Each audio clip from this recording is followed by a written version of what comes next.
Hello everyone and welcome back to my channel. My name is Achua. I hope this video finds you well. If you are new to this place, please consider subscribing. And to all my returning subscribers, thank you so much for your support and welcome back. This is a request that was made by someone. Someone actually wanted me to do my, previous intro saying all these, and I sort of missed it. So why not? So this is for you. You know yourself, you know who requested for this, and I hope this video finds you well.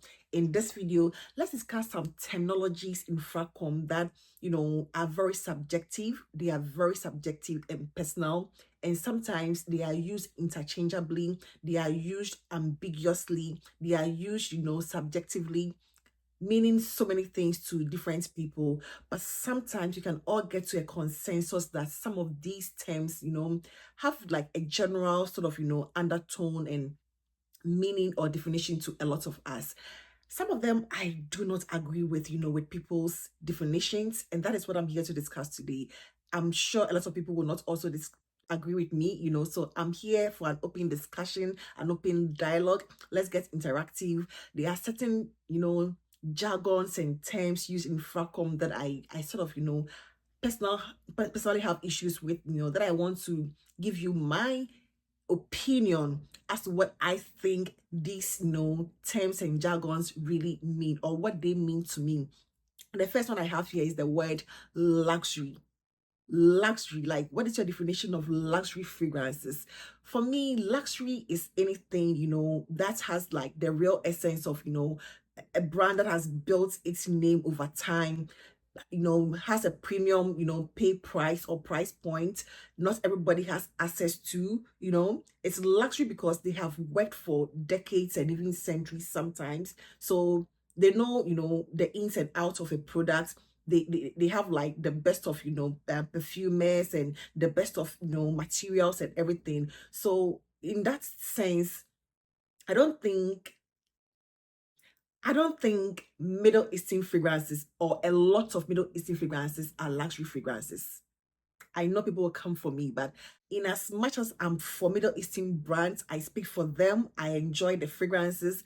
I don't think, and I don't normally recognize a lot of the brands, or the houses as luxury brands. So when I see people's, like when I see other creators' videos, doing like luxury brands or luxury fragrances, and I see Middle Eastern or some, not all, but some Middle Eastern fragrances in them, I sort of, give it a bit of a side eye. That is a personal, thing. It's very personal to me. That is why I'm saying, let's discuss this. I know people are going to be upset with me with what I'm saying, but I don't consider a lot of Middle Eastern fragrances as luxury. Do they smell luxurious? Yes, a lot of them do smell very luxurious, the smell, but the feel, the real essence of a luxury brand that we all know to, which has taken like centuries and decades, to carve out a name for themselves, built a brand. I know a lot of these Middle Eastern houses are, really doing well, making a name for themselves and everything. But the borderline, in my opinion, is that a lot of them I will not personally consider luxury brand. I don't know if it makes any sense. I don't know. Please let me know in the comment section what you think about this particular point I'm trying to make. But Middle Eastern fragrances, Arabian, brands, a lot of them are good. Do they smell luxurious? Yes, they do. Those inspired by those dupes, they really do smell luxurious. But in the scheme of, grading them, do I see them as the luxury of luxury? No. There's no way I'll say a Dior perfume is luxurious, and I'll say the other, dupe is also luxurious. It might be luxurious smelling, but I don't consider it luxury, and that is my first point. The next one I want to talk about is the word underrated. The word underrated that we often use, and underrated means different things to a lot of, to different people. For me, the term underrated is anything. It doesn't matter the price point, it doesn't matter the price point. It could be $400, when it comes to fragrance. It could be $20, 30, 400, 300, 100. But the fact that nobody really speaks about it, and they are really good. Those particular fragrances are really good, but they don't have that visibility. Nobody really, has unearthed them. That is why they are, sort of underrated, or like nobody really talks about them, probably because the prices are out there. It could be as cheap as $20-30, but nobody, or a lot of people, do not know about them. They don't have the hype, they don't have that visibility. And then people, begin to get used to get, one or two people begin to talk about those fragrances. That is what I call or consider underrated. Underrated doesn't mean cheapies alone, that's what I'm trying to drive at. Underrated, in my opinion, do not mean cheapies only, because we sort of make a lot of these videos with underrated fragrances, and it's only normally like cheapies. Cheapies are what we consider underrated, but to me, underrated could be any price point, regardless of the brand it is coming from. It could be niche designer, Middle Eastern, but because they are not viral, they are not viral, they are not super popular, and a lot of people do not know about them, so they are sort of underrated, like the underdog, like something that is very good but nobody really knows about. It's an underrated fragrance to me. And the term hidden gem to me, it's different. It's quite different from underrated. To me, a hidden gem is a cheapie. I don't consider hidden gems as expensive. They are called hidden gems because in the rough, among the rough, at the bottom, there's still going to be one or two that is still going to shine. There's still going to be a few, surprises. Some of these fragrances or chips are going to surprise you in a very positive way, being that they are good, and probably people have not like gotten a hold of them yet. So to me, hidden gems are price points. They are cheap fragrances, that people have not unearthed yet. They are like they are the ones that shine in the rough. So that is why we say they are gems, although they are there.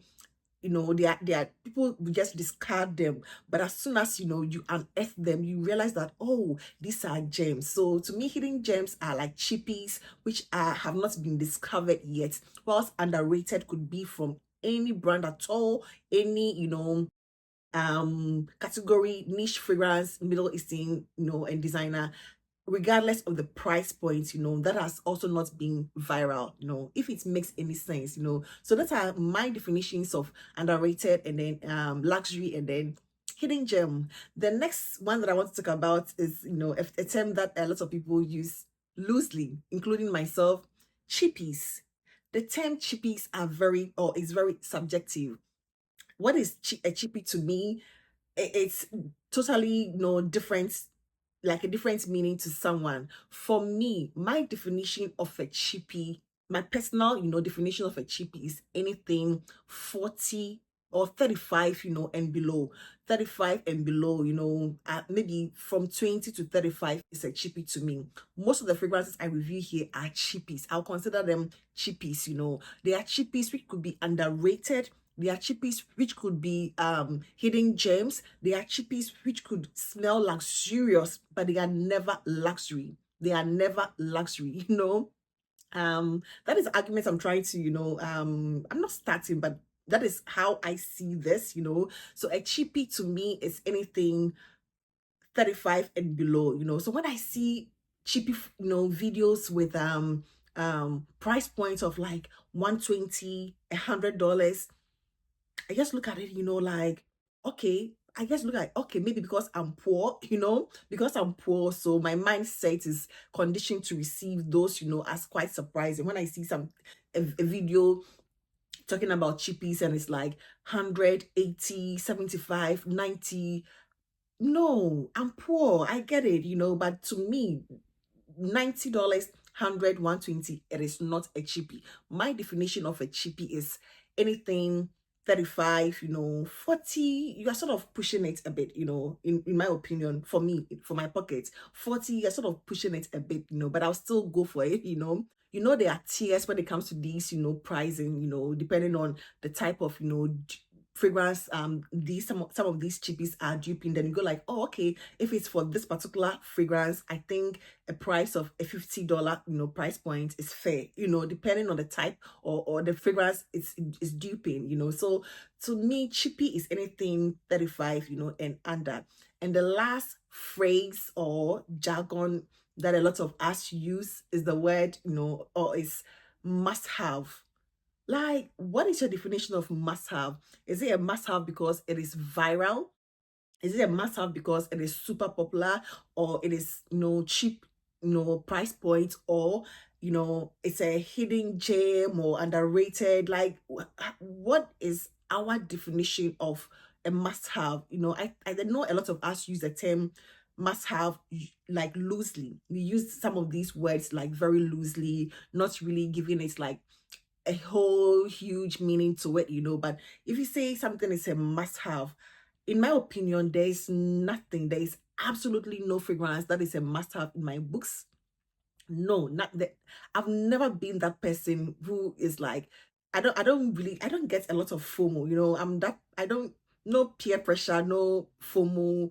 I never feel like I'm missing out. Occasionally, of course, I do, and sometimes I just want to have some of these fragrances for the sake of having them, but a must have, there is really nothing like a must have. There are jargons we use to excite people, just to excite people, for people to buy some of these fragrances or experience them for themselves, so to me, a must have is something that I'm excited about, that I want other people to experience, but not necessarily to go and buy. If I say something is a must have, I'm not putting any pressure on the viewer to go out and seek the fragrance, I'm using the term must have as a fragrance that I'm super excited, just because it is that good, I have it in my hand, I've tried and tested it, and it's that good. And that is what I'll consider a must-have for people to, at least try them out, So those are 5 terms, per my opinion, my definition, in Fragcom.